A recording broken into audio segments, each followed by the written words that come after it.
everyone's hearing, all my folks are hearing that they need to be thinking about what it's going to be like to be a community manager in the future.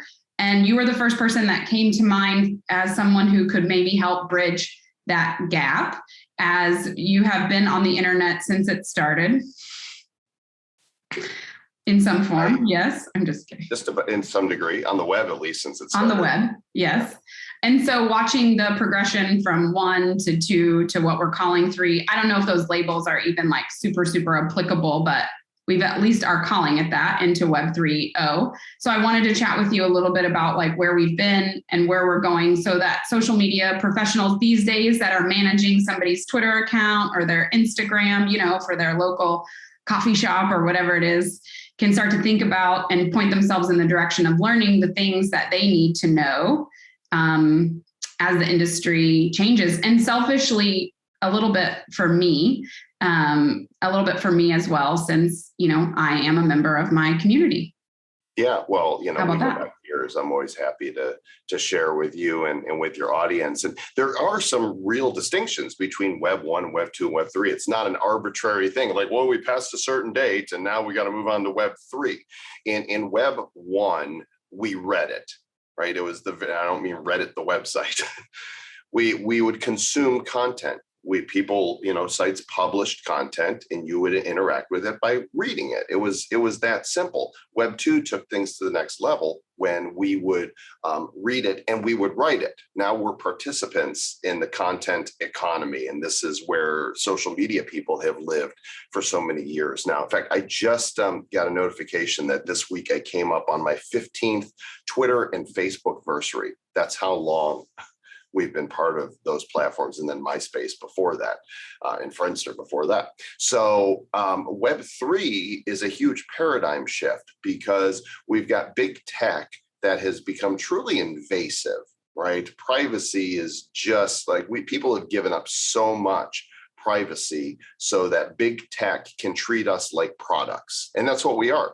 We're the product. If they're not selling you something, and apart from Twitter Blue for $2.99 a month, they're not. Guess what? You're what's being sold. So the Web3 paradigm shift is important because now you own it, right? You're able to read content, you're able to write content, but you're able to own your content.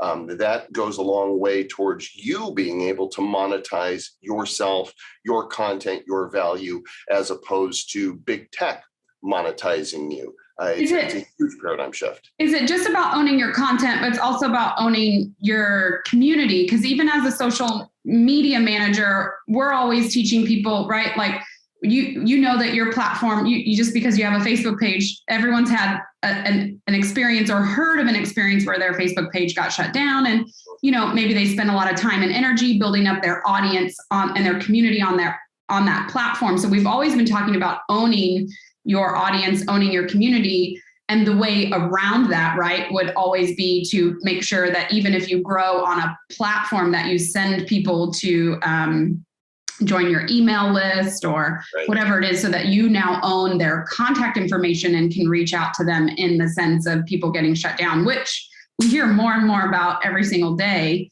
with certain stuff. So owning your content, but also owning your community.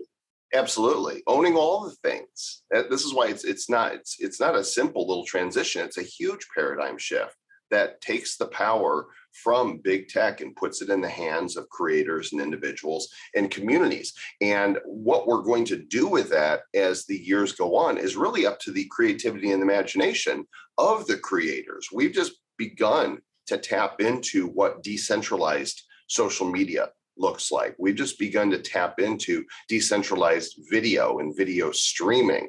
It's all still at the beginning. We've got use cases that demonstrate the power of it, but we're still in very pioneering space, especially when it comes to the metaverse, and early adopter when it comes to cryptocurrency, blockchain, NFTs. It's all very early. So, I appreciate you being forward thinking in this respect, because there's a lot of people that came to the social media party and they were in the mass adoption cycle or late adoption. There's a few, stragglers out there who, are Luddites and still haven't moved in that direction, and probably now wouldn't be a good time to get involved. But those people who got involved during the mass adoption or later cycle were like, why didn't I see this sooner? I could have built, my business faster. I could have had more reach. And so the opportunities that are coming, we can see the future. We know what's coming. We're seeing it built. We're being a part of it being built.